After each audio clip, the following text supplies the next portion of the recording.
Select Africa TV ngokukhethulazo liseqopheleni uhlubudlube ekhasini eshisa usisole ezingeni phela la kusindwe ngoba ethole njengoba nongazi ukuthi inkunzi sematholeni dubula ubadidu badakaze yebe sivela mphela bhubela sikhukhukazi inqolo bani amanoni kaZulu bayibage yabaqephuza nosazi wayidubukele besina bededelana inkundla ingangozulu imvungu yomthatha ehloko makwala semome kwanalele emva kuzibuthe moya inkunzi ehlabusentu umanqaphaza ngokuqabela ukufada abalabacika seningizimu Afrika izigi zendlovu umhlaba zamazama likhulu liyeza lenyelela lelobonakala eningizimu enyakathe empumalanga nasentshonalanga ungesiphalaphala Pumalanga Scott zamcholo nethe kahle kwavela amaqhawe namaqhawekazi eqheliswe ngolegwalagwa igama lami nguthabiso isibonga ngamncwabe lapha sizofaka ama microchips einkomeni let's we are able ukuthi identify inkomo iowner yayo we are able to retrieve inkomo yakho milahlekile so this is the first step la so wenza khona so injector khona with the injectable microchip so ifaka khona kulokhuzana ku intramuscular then see testing a scan it's detectable and from there onwards so sesiqhubeka sesibona okunye nokunye sabo manje yeah sesiyaqala manje yeah njengoba ubona ke wena ufuna ukufona njengamanje nansi number 064 so yinde so isyringe lesisenzisa ukinject microchip ngayo inamba lelo zokuthola kuyo mawuthi so microchip nansi lapha which helps detect inkomo yakho esezoba iID yakho iID yenkomo yakhe so inkomo yakho izoba neID number which is the barcode etholakala kule microchip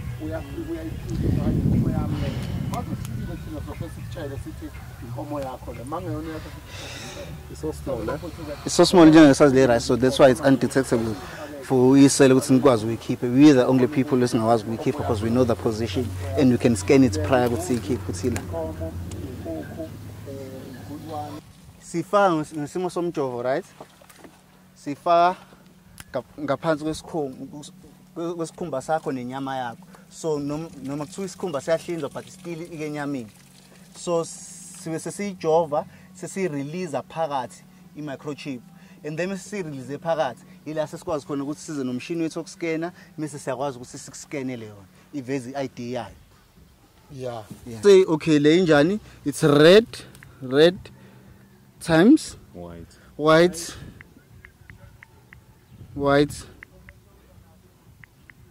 nguni breed yabo this is for record system la sisa ngoba efield imesifika ku ngesifike necomputer yabo ngesiqhaqha satho sifika nephone sifika nani sayifaka then sibe sirecord then mase siqeda record sesokufaka kwisystem yes so now laptop office use yes laptop office use la sesenza khona office use sesirecorda yonke into ade siyenza la so njengamanje siyazi ukuthi le ID e-red and white nguni breed sikukhona lapho kwisystem asidingi ukuyithapha ibarcode ngasikhathi sijova siscanner ngescan ngena automatically to your phone yeah so it's technology we are advanced with technology umuntu ke mangabe simenzela yes ayilink efonini yakhe yena no yena mangabe nenkinga ukuxhumana neoffice yes ngoba ithina esikwazi ukuthi egcineni sibe ne-main power ngoba ngaze umuntu wrong okuyifamily mhlawumbe bese keep information yes exactly ngoba imndeni yesiyinkinga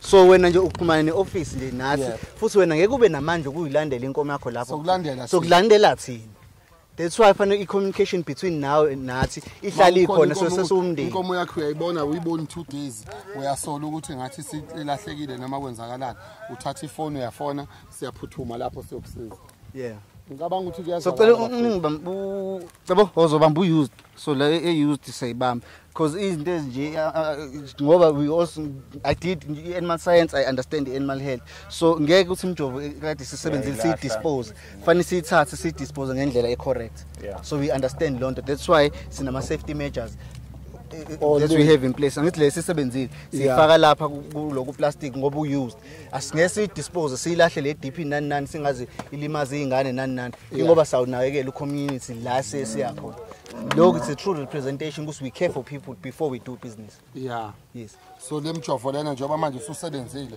yebo ususebenzile kodwa awufaki ngendlela efanele uzolapha ngendlela ususebenzile lo ngeke usasebenza futhi kwenye inkomo manje ngoba asifuna ukuspread ya easy kodwa uzofaka inkomo nenkomo nomjovo omusha inkomo nenkomo nomjovo omusha uzofaka la kuyiphakethe usipo ovaliwe now lona ke manje usevula omunye futhi usezofaka isi right le Ngibingelele babukeli beSelect Africa TV kama ngikwazi ukuthi obusani ngakamthembu bafowethu sila endaweni yaseMphendle bafowethu sikhona la indawo bathi ediphini ihleli nensizwa ke bafowethu la enomqondo ohlakaniphe ngendlela esimangalisa into esithole namhlanje isimangaliso but sithathe isinqumo sithi siSelect Africa TV ukuthi asifike sisondele eduze kwayo sihamba nobaba uDlamini into ehlakaniphe kakhulu but izoyichaza YouTube bana mfowethu asikubingele sikwamukele kwiSelect Africa TV. Ngibonga kakhulu mhlonishwa igama mina nguthabiso ngokamncwaba isibongo ngwalapha eMphendle ngikhulele lapha eMphendle ngaqala amabanga amaphansi lapha esikoleni isithunjwana ngase sengikhuphukele kumabanga phezulu ngafunda esikoleni iLuthando lapho kuleso sikole ngase sengifunda khona ibusiness studies ngixube nescience so ngase mase sengiqeda umatriculation wami ngase ngidlulela eMpangeni ongoye eUniversity of Zululand lapho ngafunda khona iBachelor of Science in Animal Science Agriculture ispecialty sami kaAgriculture Animal Science lapho ngase ngifunda kube inzululwazi ekusebenzeni ngezilwane kakhulukazi za agriculture lapho kodwa elwazini lami ngalithola lapha kulesikole engafunda kuso ehigh school yami ukusebenzisa ibusiness side uyihlanganisa nescience that's how ibusiness le yami ilokhuzana iEdman Link Microship was born so i-microchip yami isebenza kanjani i-microchip is able ukuthi sifake esilwaneni sakho intramuscular mase sifakile intramuscular esilwaneni sakho you are able to detect owner yesilwane you are able to detect ukuthi isilwane esakuphi and then si retrieve it to your own i-business lami into yasipaka kakhulu lapha ukuthi ngangibuka ukuthi eSouth Africa ayehla amathuba omsebenzi ekwehleni amathuba omsebenzi nasemsebenzini igcine izidingo nqangi zakho singasafezeki zonke ngemali oyithola emsebenzini ngase ngibuka ukuthi abantu kakhulukazi endaweni zethu emakhaya si-investa kakhulu ezilwaneni ezinkomeni lapho ekwazi ukuthi kusize khona ukuthi uyalobola ekhaya iyakwazi futhi ukusiza noma ushadelwa iyakwazi ukusiza futhi nokusingana ema-university ngoba njenganami nje lapha ekhaya sengiyenyuvesi ukudayisa inkomo kwenziwe njani uhambe euniversity ikwazi ukutholakala imali ukuthi ikwazi ukuqhubha so inkomo ngahlahle investment eright esiza kakhulu iyasiza ngisho khokho bethu endulo ebisiphilisa kodwa manje le investment ibisilimala isilinyazwa abantu abayamasela abantu abathathayo ebantwini bezanga so ngase ngiboka ukuthi kuze sibavimbele abantu silekelele futhi nengalo yomthetho wethu kuze ikwazi ukuthi iretrieve kalula into zabantu ezithathwa abantu ngokungemthetho ukufaka le microchip ekuthiwa iEdman Link Microchip lapho sifaka khona ilokhuza esilwaneni sakho la mesifaka esilwaneni sakho iyakusiza ngaphezulu kweindlela ezazikhona ebeyisetshenziswa njengokuthi kube khona ipomet kube khona insimbi kube khona icici ngobani ngoba icici ungalifaka nomzana kodwa manje musulifakile icici umuntu uyakwazi ukuthi alikhumule icici noma insimbi ungayishisela ebusika fanele si-understand ebusika ziyavuka iziboya zenkomo ngoba nikushintsha kwe-weather condition yikho zitshotshwa kakhulu ebusika ngasikhathi zivuka iziboya zenkomo uyakwazi ukuthi umuntu ashise insimbi entsha phezu kwensimbi yakhe endala kugqame le yesela ngaphezulu kweyakho yabo so usuyafika wena inkomo uyayibona wakhulu uyazi noma wayathi unganguwe zazalana uyazazi but uyakwazi ukuyikhomba uyiphi proof ebambekayo ongakwazi ukuthi umdefeat ngayo lo muntu ukhomba ukuthi iproperty le ayiphethe ngeyakho manje awusenayo kanti le chip isikusiza ngani ke njobe injectable ingaphansi ku-intramuscular so akekho umuntu okwazi uyikhipha ngoba it's so small ingangesazi le rice ithini sikwazi ukuthi sifike nescan sikwazi ukuthi sithole iposition yakho bese siyakwazi ukuyidissector by a professional who's educated to do so so sibe sikwazi ukuyikhipha whenever mhlawumbe isela ithi uzoyihlaba inkomo lapha ekhaya izoyidayisa or either mhlawumbe ufuna ukuyidayisa a transfer ownership ye chip komunye umuntu ube sesinotify but enye into ukuthi la ku system yethu siyakwazi ukuthi yena sikubuza isilwane isamuva noma smooth uthi cha isilwane nje sila so mekuthi mina sengisithola isilwane sakhe auctionini mhlambe let's say ku-Lions River auction ku-Stoffington auction ngiyithola manje isemgaqweni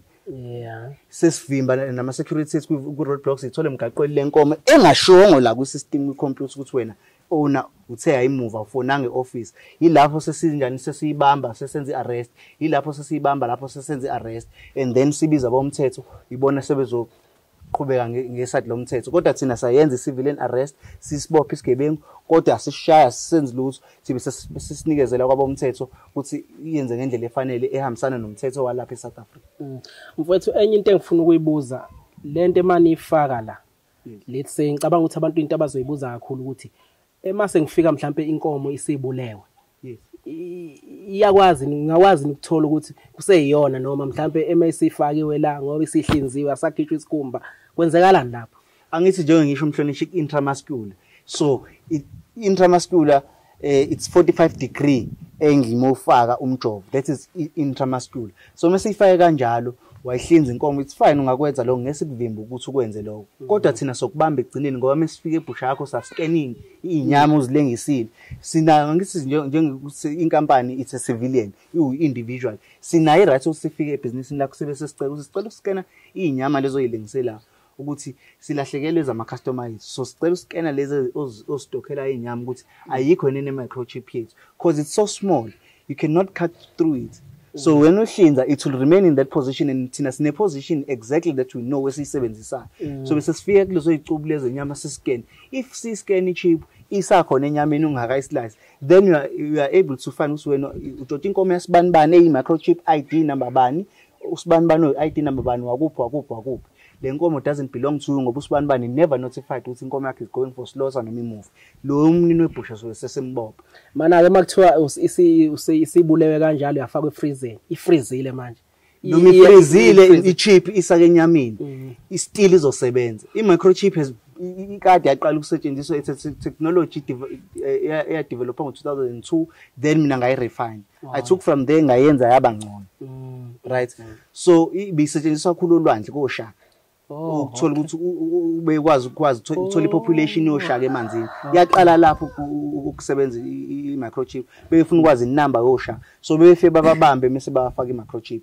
so from there they were able to count the number of oshaka nama ID up ukuthi lo shaka ushaka so and so obelong olwandle so and so was caught ngosuku so and so ngokwe ID le microchip so mina ngase ngiyirefine ukuthi isebenze ezilwaneni za agriculture ibe safe futhi phezulu ukuthi ibe safe for isilwane iba safe for ukuthi isela likwazi ukuthi libulale ngoba ihard glass ayinqamuka ihlephu futhi alikwazi ukuyithola noma sekuthiwa ihlabile inkomo. Babukeli beSelect Africa TV nginensizwa abafethu ejule kakhulu ngithe maye ngixoxela uDlamini ngelensizwa ayingabona ukujula ngasho athi hayi mfethu ujulile. Enye into izothi ke mfethu ngoba lento uyilinka efonini yakho ibe ikhona lapha enkomeni kuyenzeka inetwork inqamuke kuyenzeka uthola ukuthi amazulu ayaduma sisemakhaya thina kwenzakalani lapho uthola ukuthi mhlambe lento le iyakhatheka mhlambe uyakwazi ukuyilandela noma uthi izulu liyaduma kwenzakalani ngayo ifaila kuma business kakhulu asebenzisa iGPS noma imaphi ukuthi network mesingekho ibusiness alisakwazi ukoperate yikho nezigilamkhuba mintshontshe izimoto ezine GPS i-tracking system ine GPS bavele bayifihle ehlathini emva lokho asadonsi i-tracking asakwazi ukuyiretrieve ngakho ke ngase ngikubona ukuthi leli i-fault efanele ilungiswe ngase ngathi mina i-chip yami ngeke ngifake i-GPS kodwa i-chip yami is either ayikho futhi reliant on i-network izoba reliant on i-scanner sayo ezophuma nayo ezohlala isebenza ngo-Bluetooth esebenza nange-radius ukuthi si-scan inkomo when at that proximity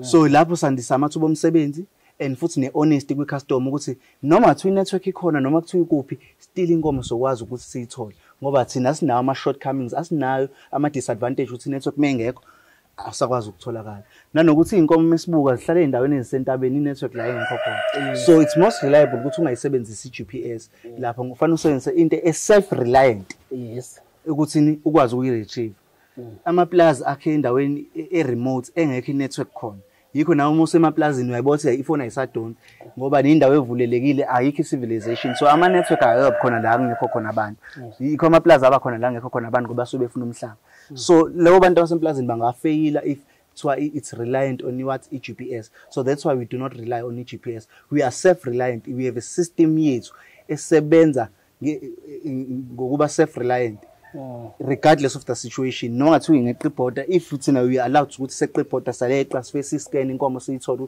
le nkomo yaseSouth Africa yasibanibani ID number so and so sicela ukuthi sibuyisele mina ukubuza mfethu ukuthi umbuzo wokuqala nje ngicela sihlehle kancane yini le microchip esikhuluma ngayo engena enkomeni?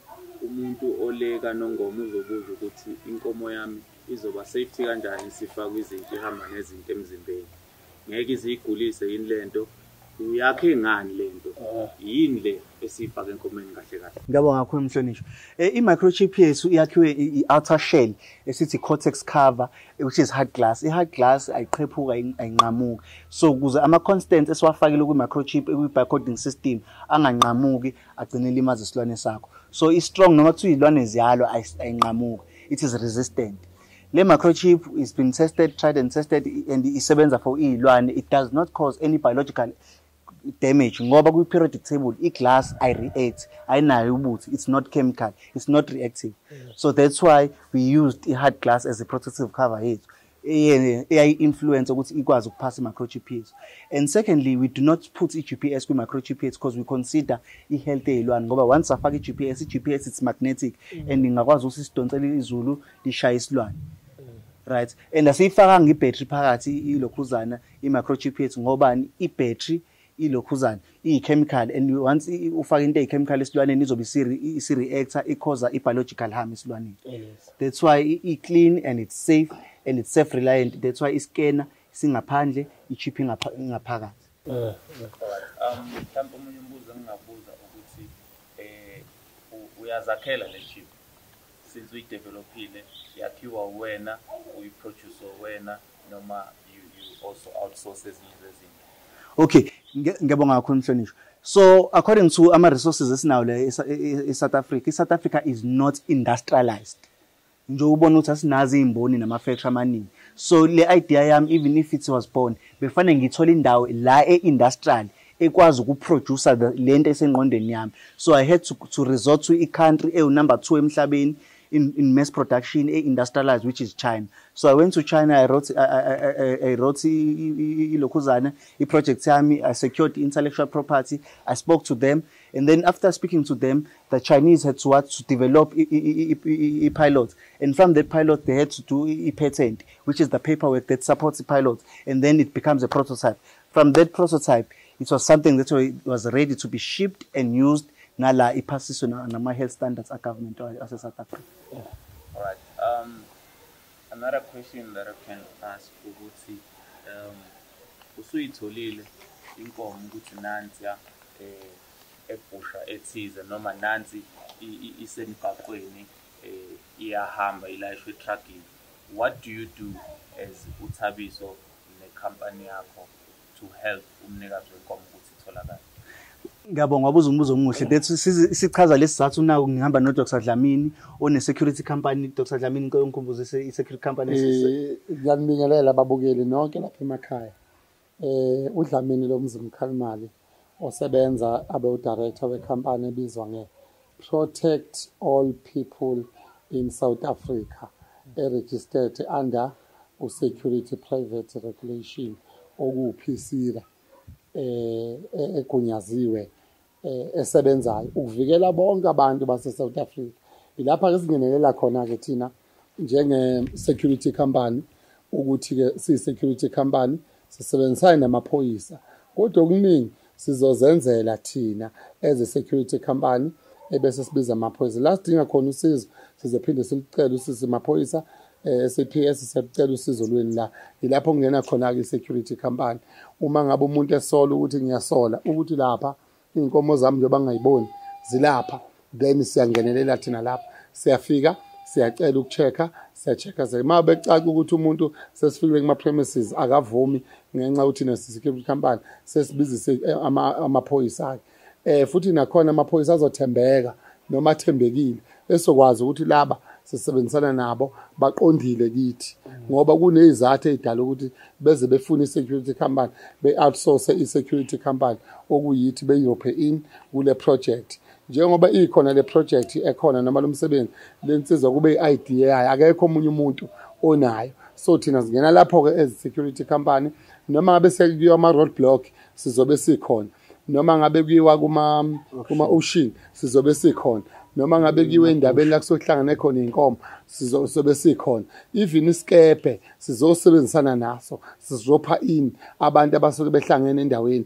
ukuthi nangu sibani siyamsola kunenkomo kuthiwa itholakala ibulewe lapha kunenyama esingayitholi kahle ibhusha kasibani asiyitholi kahle einkomeni siyafika lapho sisikene inyama.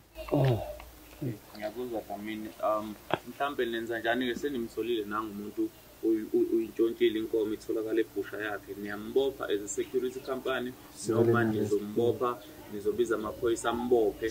Two, umbuzo wesibili engifuna ukubuza mhlambe ngoqondise kuthabiso, mina as umuntu enimgadela inkomo yami nge-microchip yenu sitholakele inkomo ifile inkomo yami sebeyinqumile, nenza njani to recover? Khona yini isinxephezelo lesithize esizoza ngakumina njengabantu bebengigadela inkomo yami bengikhokha every month a certain amount, mhlambe uma ukuthi it's not private engingasicacisela according to the prices ukuthi how much and how does it work in terms of calculation? But umbuzo based ekuthenini ena nenze njani, niyamkhona yini inani elithize nimnxephezela ngalo umnikazi wenkomo, noma i-based ekuthenini ubugebengu umuntu obeyisigebengu nangu seboshiwe uyena okufanele akhokhe noma eyojeza ejele? Can you clarify that? Ake ngiqale ngiphendule lona oqondene nami kodwa ngizongena futhi kokathabisa kulona ke mhlonishwa ukuthi nangu umuntu sesimtholile. Into yokuqala esiyenzayo sibiza amaphoyisa ukuthi awabe khona as i-private company, fanele sibiza amaphoyisa nayo into esesiyitholile amaphoyisa athathe over kuvula icala ebese ku-hand over emaphoyiseni konke. Two, la eSouth Africa sinomthetho ophuwa owiki esicelayo ukuthi uhulumeni ayilungise lento. Namhlanje lapho ushayiswa umuntu ngemonto ukushayise nayo imoto kushayise mayize kushayisile uhulumeni akakhulumi ngomuntu oshayisiwe uma ngabe lo muntu engakwazi ukukhokhela lo oshayisiwe uhulumeni akakhulumi ngayo. Nasi isigebengu siyaboshwa wena osukulahlekelwe into yakhe isi-damaged, uhulumeni kumthetho abawubeka abakhulumi ngokuthi wena olahlekelwe noma umuntu otholakala kwi-position uthi uyaboshwa kuphela kugcina lapho. Angazi noma yaphendulekana. Uhulumeni uthi umuntu uyambopha kuphela ukuthi wena obuntshontshelwe iphethe ithini indaba yakho lo muntu oboshiwe uma ngabe phethe ngayikhokhanga uhulumeni usemile lapho. Engicabanga ukuthi ke nakhona lapho sisazohlala sibuke ukuthi yini esingayenza kanjani, kodwa uhulumeni ezintweni ezifana nemthetho kanjalo kunobuyiki obukhona emthethweni ukube kuyenzeka bekuzohlala phansi uhulumeni abuke ukuthi okay nakho lokhuza nali iteki lakho sengisigebengu mina sengilitshotshile ngalitshontsha ngalivandalize akufuneki mina ngiphethe ngingabi happy mina kube ukuthi ngijabuliswa ukuthi uboshiwe ngitholeni mina obekade ngivictim ngoba phela njengoba nguvictim usu-arrested wena njengomuntu obukade u-commit crime usuboshiwe shuthi kuphelela lapha ethe sometime futhi kusafuneka ngikhiphe imali ngihamba icase sekubuyela back kumthetho wahulumeni ukuthi uhulumeni akashintshe indlela ilungisa indlela zakhe umshayise umuntu ngemonto enephutha uthi umuntu oboshiwe aboshwa kuthola ibail aphume umbonise ehamba ngaphandle angitshontshela umuntu umbambe umthole aboshwe athola ibail aphume mhlawumbe futhi icala liphethe liphela wena umuntu osuke uvictim uphethe ungasizakala indawo kodwa ngingabeka mhlawumbe ubhuti uThabiso ngendlela angabeka ngayo. Ngiyabonga kakhulu babudlamini. Ngo-Edman Link inkampani yethu njengoba si-outsource security thina i-sole purpose yethu ukuthi si-provide i-justice sinciphise nobugebengu. Right? Ekugcineni fanele sihloniphe umthetho okhona sisekelo okhona njengamanje ukuthi ngeke sibashaye ngeke sibahama abantu.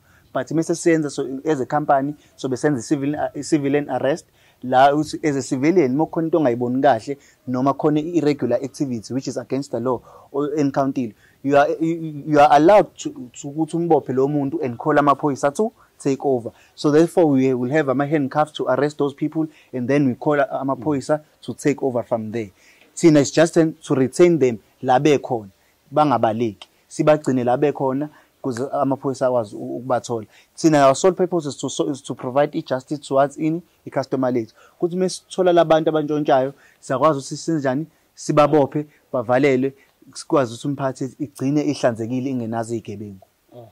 And mokuthi umuntu mekuthi mhlawumbe isilwane sakhe basinqumile kanjani manje sathola izicubu zesilwane sakhe sathola lo maphathi ekwazi ukuthi siwascan sithothi isilwane sasibanibani sibe if sithole a particular area njengala saba ne-instant lapho kwahlatshwa khona inkomo yomuntu emzini nomuntu hayi ngisho ebusha bese ilokhuzane sebehlabile esibayeni izicubu bayifaka endlini sizocela ukuthi sesifika ukuthi singene lapho ka round khona beyifake endlini izicubu siskene la sidinga uskena khona just to ensure le nkomo ihlabele ekhaya yona ni client yethu and mase sikutholile lokho yilapho sesijanisa senze arrest so from there sesicreate abantu abasivilized ababona ukuthi okay whenever ngithenga isilwane fanele ngenze sure ukuthi lesilwane ngisithenge ngokomthetho and asone somuntu and ngi-include futhi endmanini ukuthi ngicela ngizoscan ukuthi ayinayo chip yini ukuze ngingangene enkingeni so sesicreate ne-awareness emphakathini ukuthi azi ukuthi kunento enje so ngithenga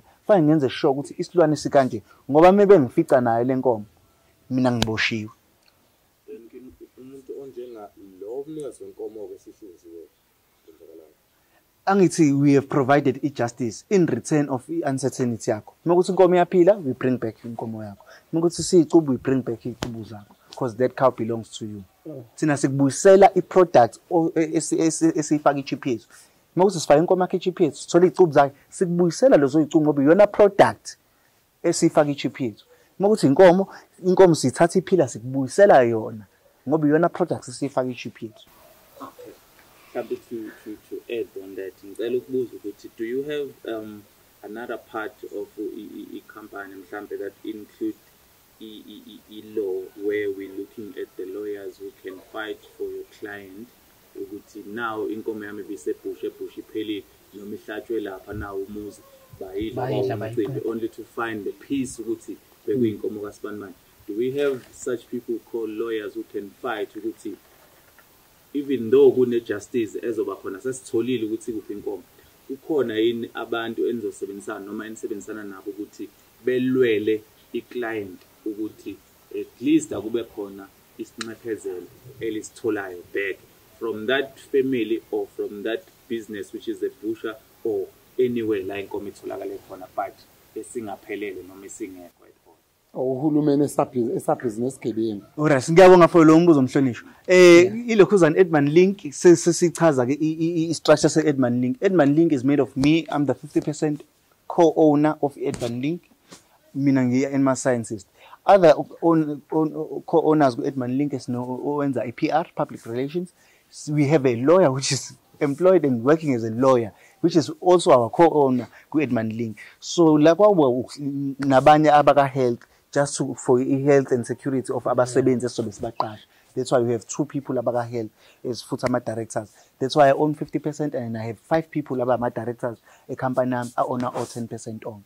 Ingoba wonke labantu laba aba own 10% are of different professions adingwa customer list. So when you are in the question of law, so in the question of law we have our own lawyer within the company which is a director, right?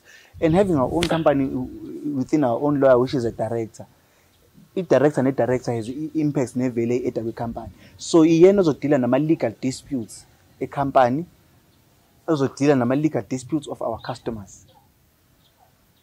So in other words, so we do yes samthembisa ngoba we have a director of our own. We can try to yes you have a fair fight in court because we have our own lawyer, and our own lawyer is not a private lawyer, but it's within the confines of the company, employee company, a director of company. All right. Moving forward, I'm not sure. Are you still? No, I'm still saying it's right. Okay. Moving forward, in terms of the security wise, right here, sithe silana sisempende, which is a community yakho la ozayo khona lapha. Now ama client usuyawaqala uyamove wathola emtubatuba but in service yakho now ama client usunawo already they are working. Siyakubhekeleka yini ukuthi endaweni distance la ukhona wena noma mhlawumbe office lakho lila empende, then emtubatuba how fast are you going to help umuntu esemtubatuba uma ukuthi usene challenge udinga inkomo yakho? Because maula I'm looking at inkomo mhlawumbe umuntu uyayintshontsha iyahamba mhlambe iyaphuma ishona kodwa zini moving out when ula, how fast are you gonna attend abantu abaseyindaweni ezikude, especially rural areas like Nongoma, Jozini, as far as north of KZN? Okay, ngiyabonga umbuzo wakho. So into enginspireshile ukuthi ngiqale endaweni yangasekhaya ngoba ngumZulu. Kuthiwa ngikwesiZulu inkunzi mayiqala kuphi ekhaya. So I had to start from ekhaya, my hometown, la ngaziwa khona, before I branched out to other areas. Branching out to other areas, i-Edman Link sinama branches. So whenever sifike endaweni, we have customers kaNongoma. We have ama branches, i-office la kaNongoma, whereby abantu ngisho ongena phone is able to come office, abeke isikhalo sakhe, is able to buy our services, efike office, is able to call for our services office. Office is able to understand most of our communal farmers amanye awo abantu asebekhulile abangayijwayele ama computer when they are making their monthly payments for i-service charge yabo. So bazofuna ukuthi baye office bayokhokha qobo lapho. So soba nama branches indawo zonke esisebenzela kuzona for ama client ethu ukuthi akwazi ukuthi abe able ukuthi access kalula. And njengoba siba nama branches endaweni eziningi kuze ama client ethu access kalula, so employ abantu abakulowo ndawo as for ama administrative services ukuthi bazobe hleli phambi kwecomputer bazorecordela abafana bakurecorde or bafuna ukuthola ama payments. Security company Mr. Dlamini esebenzisana naye ethi is going big, kuzobe eseyicaza eseyideploy ukuthi kunama security ahlala eNongoma, kunama security ahlala eMpenge, kunama security ahlala eManguzi. Everywhere there is security, there is the same service. You will feel the same touch of Edman Link wherever you are. The services are constant. All right, thank you. So, Mr. Dlamini, are you confirming into ukuthi ngizonisabala leyo nkinda masekukhona ama client kuleyo ndawo, nawe as a company yakho security wise, you will also mhlambe, are you gonna deploy your staff or your securities from where live based khona, noma nawe uzo create amathuba omsebenzi kuleyo area uqasha abantu who will be securities bebe based kuleyo ndawo? What's your point? Yeah, sizobaqasha abantu ukuthi ke thina abantu abamnyama sinalento esinayo. Soqasha umuntu khona endaweni mhlawumbe azathole ne-information umuntu. Sobaqasha khona endaweni. Kodwa soba more strictly ngoba sikhuluma nge-security la. Njengoba sikhuluma nge-security before umuntu simqashe even manje. Siyayenza screening ngaye ukuthi ubani. That's why size sifune ngisho ama fingerprint ukuthi wakwaboshwana wayeboshelweni, icrime umuntu onjani, simenze interview, even simenze ne lifestyle audit yakho ukuthi uyinhlobo ngapende, ngoba ngeke sithi sithatha nje wonke umuntu sithi ngoba sivula amathuba emsebenzi. Lokho kuzokwenzeka. Siphinde futhi sibe nawo ama branch nathi aseduze nakulezo ndawo ukuze manifona manje kuthiwe nakho sekuthi nenkomo engabonakala kodwa kuyasola kusendaweni ukuthi sibe nabantu abaphuthuma khona lapho.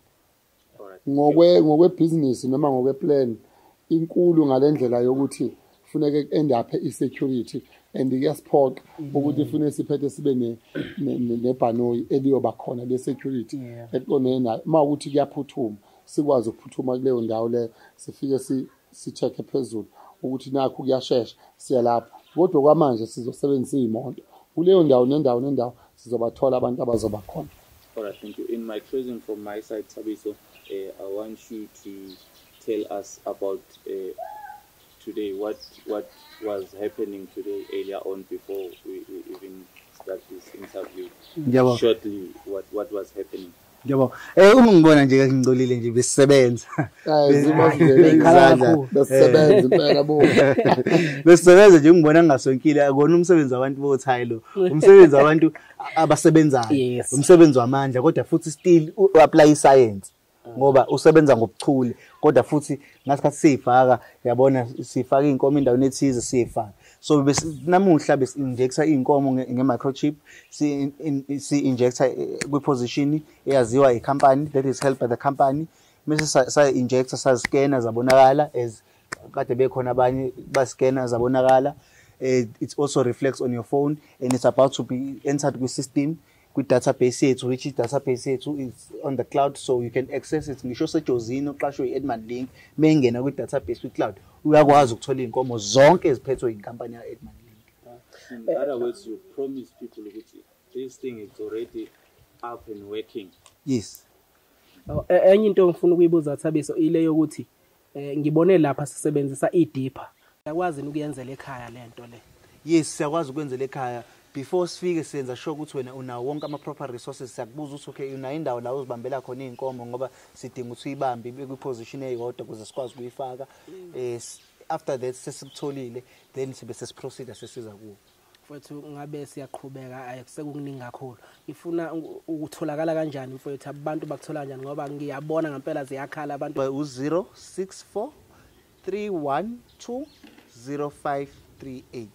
064 312 0538. Mangabe ungabatholi njoba nje ngikhona uDokotela uDlamini, ungafona futhi ofisini lethu ukuthi angimtholi ubaba uMncwabe.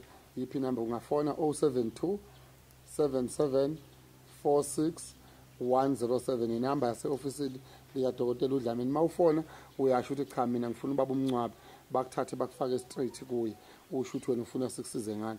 Esicelayo ke bafowethu, sicela mangabe nifisa ukuthi size ngakini nihlangane nibe baningana, sazi ukuthi siza kulowo mndeni.